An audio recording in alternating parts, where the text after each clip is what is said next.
خوش آمدید۔ آج ہم ایک ایسی کہانی سنیں گے جو دل کو چھو لیتی ہے۔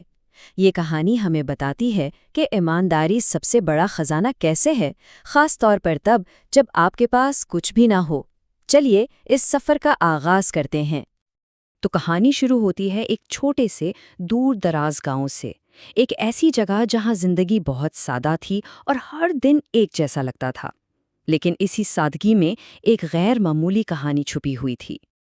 اس کہانی کا جو مرکزی کردار ہے نا، وہ ایک نوجوان لڑکا ہے جو حالات کے ہاتھوں مجبور تو تھا، لیکن اس کی ہمت اور اس کا کردار بہت مضبوط تھا۔ آئیے اس کی زندگی پر ایک نظر ڈالتے ہیں۔ یہاں آپ دیکھیں کہ اس لڑکی کی زندگی کے دو پہلو ہیں۔ ایک طرف تو مشکلات کا پہاڑ تھا، والد کا سایہ بچپن میں ہی سر سے اٹھ گیا تھا، اور غریبی اتنی کہ 2 وقت کی روٹی ملنا بھی مشکل تھا۔ لیکن دوسری طرف اس کا کردار تھا۔ ان تمام مشکلوں کے باوجود اس کے چہرے پر کبھی کوئی شکوہ یا شکایت نہیں ہوتی تھی۔ اور پھر ایک دن کچھ ایسا ہوا جس نے اس کی پوری زندگی کو ایک امتحان میں ڈال دیا۔ ایک ایسا موڑ آیا جس نے اس کے کردار کو آزمانے کا فیصلہ کیا۔ ذرا سوچیں، ایک دن راستے میں چلتے ہوئے اسے سونے کے سکوں سے بھرا ایک تھیلا مل جائے۔ ایک لمحے میں اس کی ساری پریشانیاں، ساری بھوک ختم ہو سکتی تھی۔ یہ تھیلا صرف سونا نہیں تھا، یہ اس کے لیے ایک نئی زندگی کی امید تھی۔ لیکن اصل آزمائش تو اب شروع ہونی تھی۔ اب اس کے سامنے ایک بہت بڑا سوال تھا، دولت یا ایمانداری؟ یہ ایک ایسی کشمکش ہے جس کا سامنا کبھی نہ کبھی ہم سب کو کرنا پڑتا ہے۔ ایک طرف اس کی شدید ضرورتیں تھیں اور دوسری طرف اس کے وہ اصول جو اس نے سیکھے تھے۔ بہت سوچنے کے بعد، اپنے دل اور دماغ کی جنگ لڑنے کے بعد، آخر کار اس نے وہ راستہ چنا جو شاید مشکل تھا لیکن صحیح تھا۔ یہ اس کی زندگی کا سب سے بڑا فیصلہ تھا، ایک ایسا فیصلہ جو اس کا مستقبل لکھنے والا تھا۔ وہ تھیلا اٹھا کر سیدھا گاؤں کے چوک پر گیا اور سب کے سامنے اونچی آواز میں اعلان کیا، یہ کسی کا گمشدہ مال ہے، جس کا ہے آ کر لے جائے۔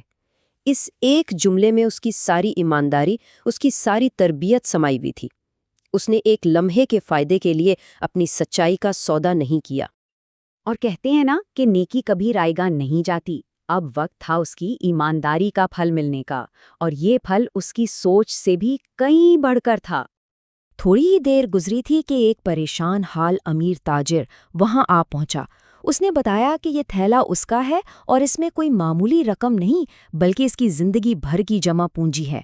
اس لڑکے کو دیکھ کر تاجر کی ڈوبتی امید کو سہارا ملا۔ تاجر نے جب اپنا تھیلا واپس پایا تو وہ بہت خوش ہوا اور اس نے لڑکے کو انعام دینا چاہا۔ لیکن اس لڑکے کا جواب سنیے۔ اس نے جو کہا وہ سونے سے بھی زیادہ قیمتی تھا۔ اس نے کہا، میں نے سچائی کا سودا کیا ہے، قیمت کا نہیں۔ اس کا مطلب تھا کہ اس کی ایمانداری بکاؤ نہیں ہے۔ یہ جواب سن کر تاجر اتنا متاثر ہوا کہ اس نے لڑکے کو چند سکوں کا انعام نہیں دیا، نہیں، بلکہ اس سے کہیں بڑا انعام دیا۔ اس نے اس لڑکے کو ایک نئی زندگی دی۔ وہ اسے اپنے ساتھ شہر لے گیا، اسے بہترین تعلیم دلوائی اور اسے کاروبار کے سارے گر سکھا کر ایک کامیاب انسان بننے میں اس کی مدد کی۔ یہ تھا ایمانداری کا اصل انعام۔ تو ایک اس فیصلے کا نتیجہ کیا نکلا، اور اس پوری کہانی سے ہم کیا سیکھ سکتے ہیں؟ چلیں دیکھتے ہیں کہ اس چھوٹے سے ایماندارانہ قدم نے زندگی کو کہاں پہنچایا۔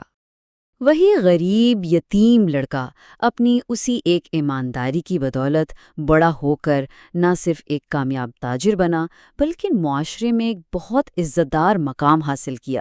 اس کی کامیابی اس بات کا زندہ ثبوت تھی کہ صحیح فیصلے کا نتیجہ ہمیشہ بہترین ہوتا ہے۔ تو اس کہانی کا نچوڑ بہت سیدھا اور صاف ہے۔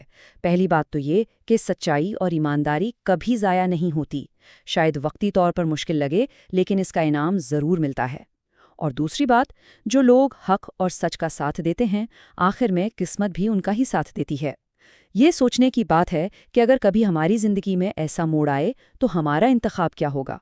کیا ہم بھی سچائی کا سودا کریں گے، قیمت کا نہیں؟